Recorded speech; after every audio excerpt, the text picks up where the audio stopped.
I was never a perfect man, but I feared God and served in His house with all my heart.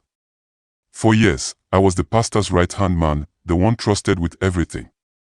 People used to say I was the shadow of the church, always there before everyone and the last to leave.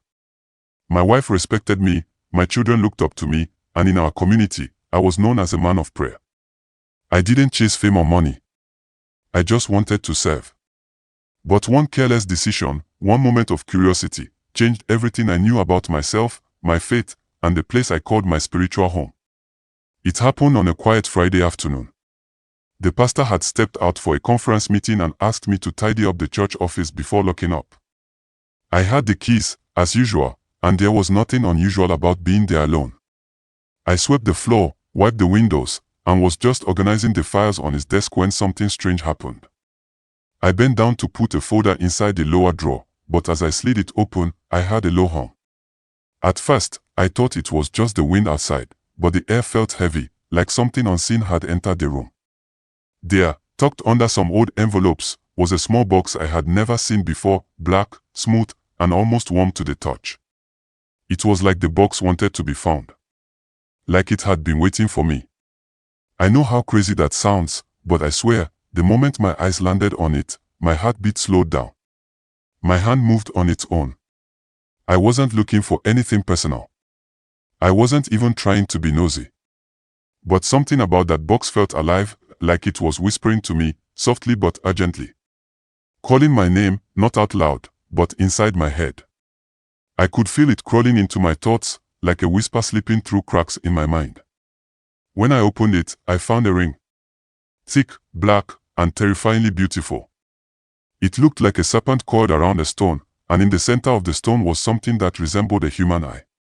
Not a gem, not glass, it looked like an actual eye, staring back at me. My whole body went cold. I couldn't move, but I couldn't stop myself either. It felt like the ring was studying me, reaching out to me, even choosing me. I should have walked away. I should have closed that drawer and left everything alone. But instead, I picked it up. My fingers trembled as I placed it on. The moment it touched my skin, my vision blurred.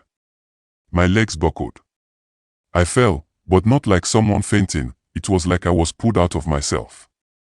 Like something took me elsewhere. When I opened my eyes, I wasn't in the office anymore. I was in a place I can't describe in earthly terms. It was dark, but not empty.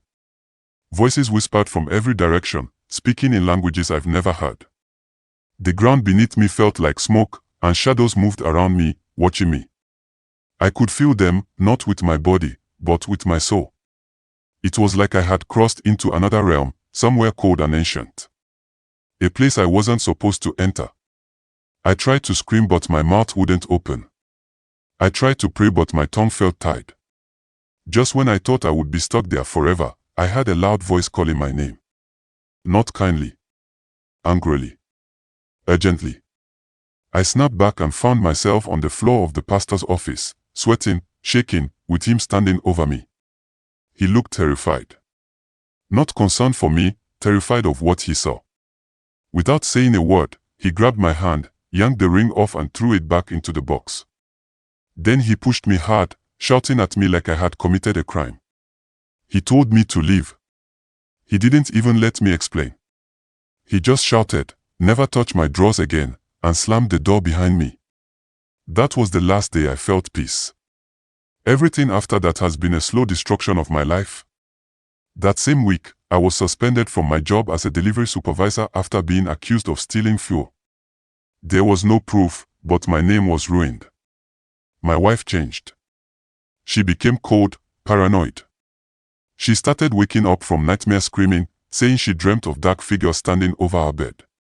One night she told me that when she looks at me, she no longer sees the man she married. She said there's something dark in my eyes. Then she left. Took the kids and never came back.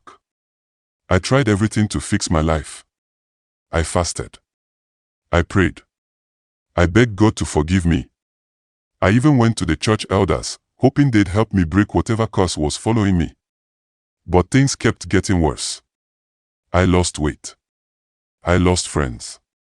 I started drinking just so I could sleep. Even then, the nightmares didn't stop. Sometimes, in the middle of the night, I'd feel something sit at the edge of my bed. I'd look down and swear I could see that ring on my hand again, even though I never took it from the office. It haunts me. Sometimes I see it in my dreams, spinning slowly, that I blinking like it's still watching me.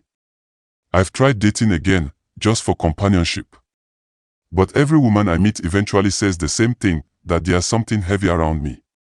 Something dark. Some say they see a shadow behind me when I speak. Others say I talk in my sleep in voices that aren't mine. They all leave. I don't know what I touched that day. I don't know what the pastor is involved in. But that was not an ordinary ring. That was not something a man of God should be keeping hidden in a box. I feel like I saw a secret I was never meant to see, a secret that cost me everything. Now when I look back at all the years I spent in that church, I question everything. The miracles, the prophecies, the power, was it all from God? Or was it something else? Something darker? Maybe I was never standing beside a man of God. Maybe I was standing beside something else pretending to be holy. If I could turn back time, I would have walked away from that drawer. I would have never opened it. Because ever since that moment, I haven't just been losing my life, I've been losing myself. And now I don't know if I'll ever be free again.